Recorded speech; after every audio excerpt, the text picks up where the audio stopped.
जय श्री कृष्ण दोस्तों, आप सभी का स्वागत है हमारे यूट्यूब चैनल स्पिरिचुअल फैक्ट्स में।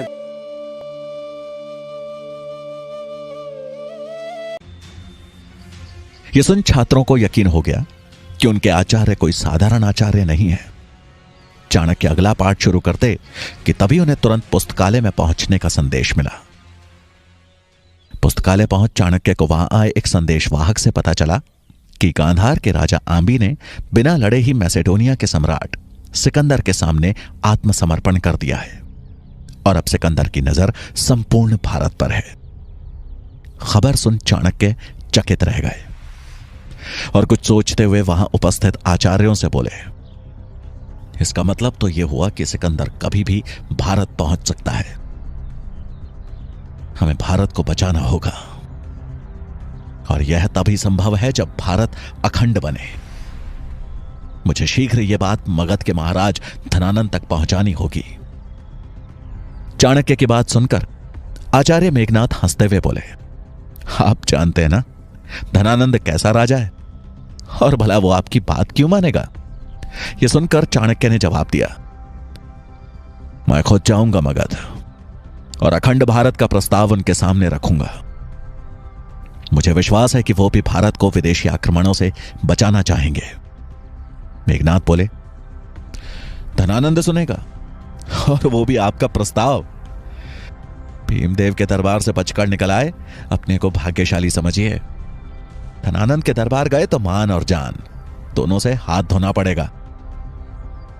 मेरा सुझाव मानिए और केवल अपना काम कीजिए, बच्चों को शिक्षा देने का काम। भलाई इसी में है।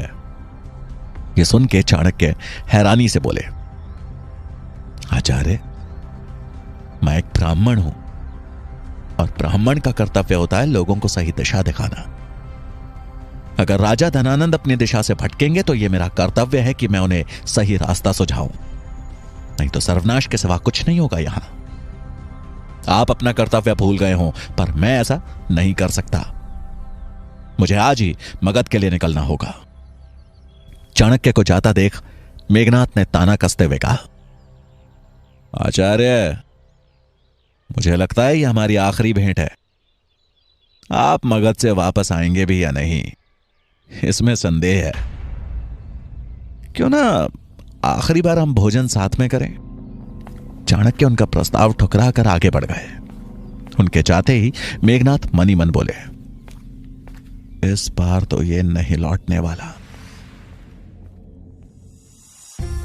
चाणक्य तक्षशिला से मगध के लिए निकल पड़े और 5 दिन का लंबा सफर तय कर पहुंच गए मगध की राजधानी पाटलिपुत्र।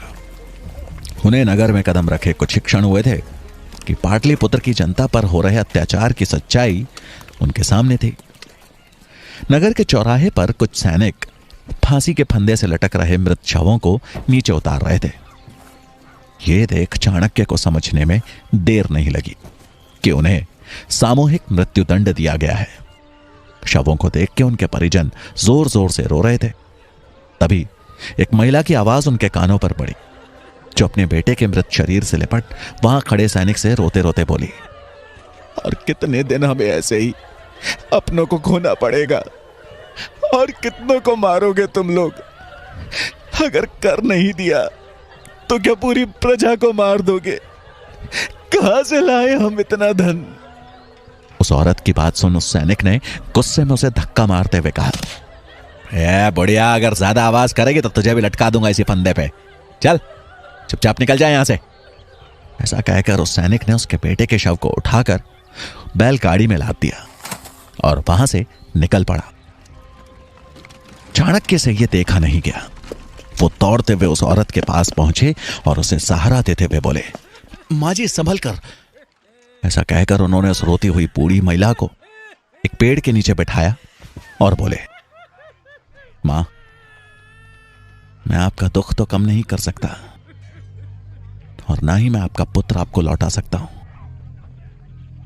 लेकिन इतना अवश्य कह सकता हूं कि शीघ्र ही इन परेशानियों का हल खोज दूंगा। मैं राजा धनानंद के दरबार जा रहा हूं और वचन देता हूं कि प्रजा के दुख से उन्हें अवगत कराऊंगा। यह राज्य ऐसे नहीं चल सकता। उन्हें इस समस्या का समाधान करना ही होगा।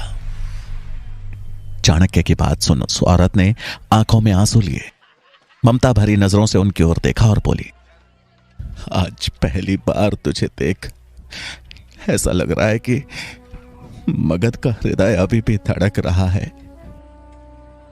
तूने इतना ही कह दिया, मेरे लिए बहुत है पुत्र, लेकिन वचन मत दे, तेरे अंदर करुणा होगी, लेकिन जिसके पास तू जा रहा है उसका लहू पानी बन चुका है। अनुभव से कह रही हूं ये बात। मेरे पास देने के लिए कुछ है तो बस आशीर्वाद है। चाणक्य ने उनके पांव छुए और कहा, मुझे आपसे बस यही चाहिए था मां, आशीर्वाद दें। उस औरत ने उनके सिर पर हाथ फेरा और चाणक्य दृढ़ संकल्प लिए चल दिए राजमहल की ओर। चाणक्य जब महल पहुंचे तो द्वार पे खड़े द्वारपाल ने उन्हें रोककर पूछा, आप कौन हैं? चाणक्य ने उस द्वारपाल की ओर देखते हुए कहा, एक अति आवश्यक कार्य के लिए मेरा राजा धनानंद से मिलना जरूरी है।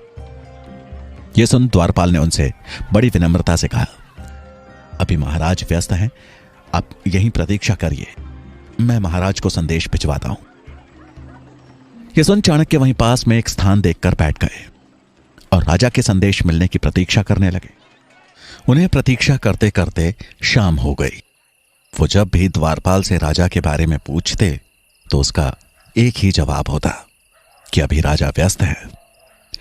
चाणक्य को समझ में आ गया कि अब सीधे हाथ से घी नहीं निकलने वाला, उंगली टेढ़ी करनी ही पड़ेगी। थोड़ी देर बाद उनकी नजर कुछ रसोइयों पर पड़ी जो कि महल के पीछे वाले रास्ते से अंदर जा रहे थे। चाणक्य को उनका मौका मिल गया था। उन्होंने अपना भेष बदला और उन रसोइयों की टोली में शामिल हो महल के अंदर प्रवेश कर गए। लेकिन राज दरबार तक पहुंचना अभी भी आसान नहीं दिख रहा था, क्योंकि अंदर एक द्वार पे खड़े कुछ सैनिकों ने सबसे आगे चल रहे रसोइयों को रोककर पूछा, कितने लोग हैं आज? उसने जवाब दिया, आज भी 10 लोग हैं। यह सुन एक सैनिक ने गिनती शुरू कर दी कि तभी चाणक्य का दिमाग तेजी से चलना शुरू हुआ। उन्हें जल्दी उपाय ढूंढना था, नहीं तो वो पकड़े जाते। जिस तीव्रता से उनका दिमाग चल रहा था उसी तेजी से उनकी नजरें भी घूम रही थी। इधर सैनिक की गिनती 6 तक पहुंच चुकी थी। तभी चाणक्य की नजर सामने रखे फूलदान पर पड़ी और उन्होंने चालाकी से उस फूलदान को गिरा दिया। ये देख कतार में खड़े रसोइये उस फूलदान को उठाने के लिए एक साथ झुंड में हो गए। सैनिक की गिनती बीच में रुक गई और इसी मौके का फायदा उठा चाणक्य ने वहां से अपना रास्ता बदल लिया और निकल गए राजदरबार की खोज में। वो एक जगह रुक वापस अपने भेष में आए और कुछ ही देर में वो राजदरबार के अंदर थे।